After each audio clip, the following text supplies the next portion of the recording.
Assalamualaikum warahmatullahi wabarakatuh. Alhamdulillahi rabbil alamin. Wassalatu wassalam ala sayyidina Muhammadin, amma ba'du.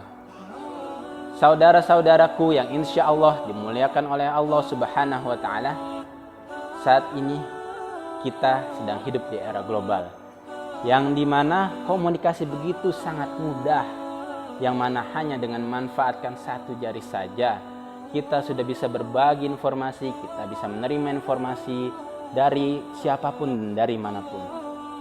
Kita harus lebih selektif lagi dalam menerima berita atau membagikan informasi kepada siapapun. Terlebih lagi, kita saat ini sedang berada di bulan Ramadan. Jangan sampai kita merusak kemuliaan Ramadan. Jangan sampai kita merusak puasa kita. Jangan sampai kita merusak ibadah-ibadah lainnya yang sedang kita lakukan di bulan Ramadan hanya dengan men-sharing atau membagikan berita yang belum tentu jelas kebenarannya. Begitu banyaknya saat ini beredar berita hoax atau berita bohong yang harus kita hindari agar kita jangan sampai kita bagikan kepada siapapun. Maka dengan kita menghindari hal tersebut, sesungguhnya kita sedang menghindari dari perbuatan orang-orang yang fasik. Allah subhanahu wa ta'ala sangat jelas memerintahkan kita untuk berhati-hati saat menerima berita atau memberikan berita kepada siapapun. Sebagaimana tertera dalam surah Al-Hujurat ayat 6. Ya ayyuhalladzina amanu in ja'akum fasikum binaba.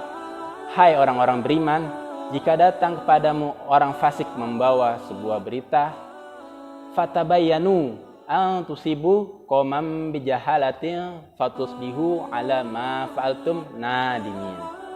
Maka periksalah dengan teliti agar kamu tidak menimpakan suatu musibah kepada suatu kaum tanpa mengetahui keadaannya yang menyebabkan kamu menyesal atas perbuatanmu itu. Di dalam kitab Ibnu Katsir, sejumlah ulama melarang kita menerima berita dari orang yang tidak dikenal karena barangkali dia adalah orang yang fasik. Namun sebagian ulama lainnya mau menerimanya dengan syarat sudah mengetahui kebenaran berita tersebut. Maka sudah seharusnya kita untuk berhati-hati, lebih selektif lagi saat dimana kita mendapatkan berita yang tidak kita ketahui kebenarannya, baik itu berita yang baik ataupun tidak. Kita harus memastikan kebenaran berita tersebut. Jangan sampai kita membagikan berita yang belum kita dapat pastikan kebenarannya. Jika kita tidak bisa memastikan kebenaran dari suatu berita tersebut, lebih baik kita hindari untuk membagikan berita tersebut. Nabi Muhammad sallallahu alaihi wasallam bersabda, "At-tabayyun minallah wal ajalah minasy syaiton." Sikap hati-hati itu dari Allah dan terburu-buru itu dari syaitan. Semoga di Ramadan tahun ini Allah subhanahu wa ta'ala selalu melindungi kita dari melakukan perbuatan yang sia-sia. Dilindungi dari perbuatan yang dimurkai oleh Allah subhanahu wa ta'ala. Amin ya rabbal alamin. Wassalamualaikum warahmatullahi wabarakatuh.